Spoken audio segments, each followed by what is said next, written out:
Railway Bikaner मंडल ने हरियाणा के महेंद्रगढ़, सतनाली और शिवानी स्टेशनों पर कई ट्रेनों के ठहराव की घोषणा की है। सांसद चौधरी धर्मवीर सिंह और रेलवे अधिकारी इस मौके पर मौजूद रहे।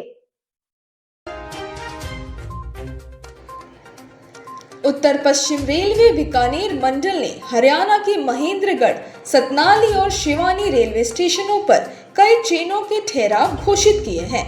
सांसद चौधरी धर्मवीर सिंह के प्रयासों से Howrah Barmer express, Barmer Howrah express, Jaipur Delhi cantt express, Delhi cantt Jaipur express, Bikaner Haridwar express और हरिद्वार बीकानेर एक्सप्रेस जैसी ट्रेनों के ठहराव निर्धारित किए गए हैं। इन ठहरावों से क्षेत्र के यात्रियों को लंबी दूरी की यात्रा में सुविधा मिलेगी, समय की बचत होगी और व्यापार, शिक्षा और रोजगार के अवसर बढ़ेंगे। सांसद ने कहा कि यह लंबे समय से क्षेत्र की मांग थी और इसके लिए उन्होंने केंद्र सरकार और रेल मंत्रालय का आभार व्यक्त किया। आज भी इन तीनों ट्रेनों के ठहराव और मैं तो धन्यवाद करता हूँ रेलवे डिपार्टमेंट का, बोर्ड का, रेलवे अधिकारियों का कि इस चीज़ को मान लिया। सर, क्या आगामी समय में कुछ और ट्रेनें जो महेंद्र नहीं ठहराव करती उनका भी होंगी? ये एक निरंतर प्रक्रिया है। आज ही हमने ये सिस्टम को ख़त्म नहीं कर दिया। हर सेक्टर में रोड हो, रेल हो, दूसरे डेवलपमेंट के काम हो, ये तो 2047 तक जब तक देश विकसित नहीं होगा ये काम बढ़ते रहेगा। सर, जिस प्रकार से एक जीआरपी चौकी की जो है ये मांग करी है क्योंकि आप दो प्रकार की मांगते हैं, एक रेलवे की अपनी है आरपीएफ और दूसरी जीआरपी है। दोनों में कहीं ना कहीं जीआरपी के लिए जो हमारी महिला कांस्टेबल या स्टाफ है उनके लिए ठहरने के लिए या सैनिटेशन के हिसाब से जगह की या साफ जगह नहीं बना रखी, तो हमारी पूरी कोशिश होगी स्टेट से अगर करनी पड़ेगी तो स्टेट से करेंगे और अगर रेलवे करेगी तो रेलवे से कराएंगे। सर, राविंदरजीत सिंह का एक बयान आया है कि दक्षिण हरियाणा जो सरकार बनाता है लेकिन वाजिब इनाम नहीं मिल पाता। एक तरफ आप जो कहते हैं कि हर जगह जो विकास है वो एक समान है, किस तरह से देखते हैं पूरे बयान? हमारे सीनियर लीडर हैं राविंदरजीत जी, आपको ऐसी बात कहना चाहते हो कि जिससे लोगों में कोई और भ्रम फैले।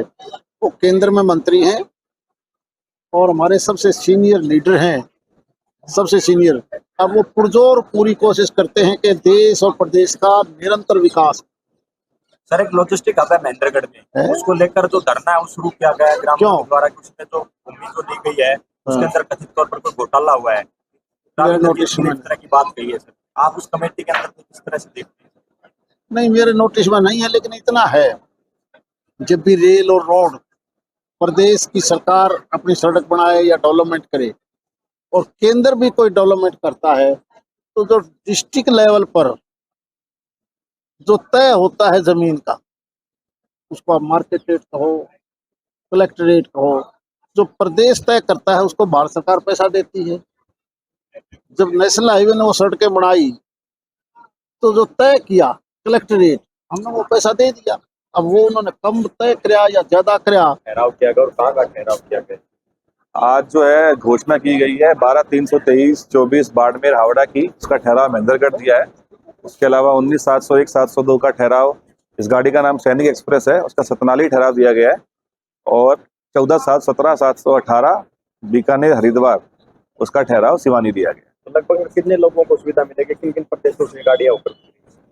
ये गाड़ियाँ का जो अभी रूट था उसमें रूट में कोई चेंज नहीं है, बस स्टॉपेज यहाँ सैंक्शन हुआ है, जिससे महेंद्रगढ़ वासी और आसपास के जो वासी हैं एवं जो ट्रेड कम्युनिटी के लोग हैं उन्हें बढ़ावा मिलेगा। दिल्ली जाने के लिए एक गाड़ी और हो गई, लंबे रूट की गाड़ी जो हावड़ा, जिससे पहले भी यहाँ के क्षेत्र के वासी वंचित थे, और वो भी उन्हें मिल गई। सर, एक जीआरपी चौकी को लेकर विधायक जी ने मांग उठाई है कि बड़ी बदहाल स्थिति है, उसको लेकर क्या व्यवस्था है? उन्होंने मांग की है कि जीआरपी चौकी के लिए यहाँ पे अभी कोई पर्टिकुलर सेटअप नहीं है, जिसके लिए कंसर्न जो हमारे अधिकारी हैं, जो इंजीनियरिंग अधिकारी हैं हमारे डीएन साहब, उनसे हम लोग एनालिसिस करके जो भी संभव हो पाएगा उसकी फिजिबिलिटी रिपोर्ट निकाल के आगे जो है सकारात्मक कार्रवाई करेंगे। सर, एक 98 फाटक संख्या महेंद्रगढ़ रेलवे स्टेशन से 200 मीटर 300 मीटर आगे उस पर अंडरपास बनना है, उसकी तो ब्लॉकेज है वो भी तैयार कर देंगे, लेकिन काम है वो कई दिनों से पड़ा हुआ है, क्या कारण? ये कंसर्न अधिकारी से पूछ के इसका जो है सोल्यूशन होगा, क्योंकि ये टेक्निकल चीज़ें हैं और मैं उनसे जो है समन्वय करके जो भी टेक्निकल रीज़न होगा, इसके बारे में एसडीएम मैडम ने मुझसे बात की थी, तो जो भी बेस्ट सोल्यूशन होगा वो हमसे डिस्कस करके उसका निवारण करने का पूरी कोशिश करेंगे। सर एक गाड़ी जो सुबह आएगी तो ये बीकानेर जो बाड़मेर वाली हावड़ा जो एक्सप्रेस आपकी ये 4:40 पे आएगी सुबह, लेकिन इसी समय एक गाड़ी और भी है, तो दोनों गाड़ी ऐसे एक समय पर तो लोगों को कम लाभ मिल पाएगा, क्या उसके समय में कोई परिवर्तन किया जाएगा? समय के परिवर्तन अभी जो है संभव नहीं होगा, उसका एनालिसिस करके आगे जो भी कार्रवाई हम लोग कर सकते हैं, क्योंकि हर गाड़ी जो है वो दूसरे जोन से संचालित होती है, तो वही टाइमिंग जो है वहाँ भी चेंज होनी चाहिए, तो उसके हिसाब से हम उनके साथ कोऑर्डिनेट करके जो संभव हो पाएगा वो करने की कोशिश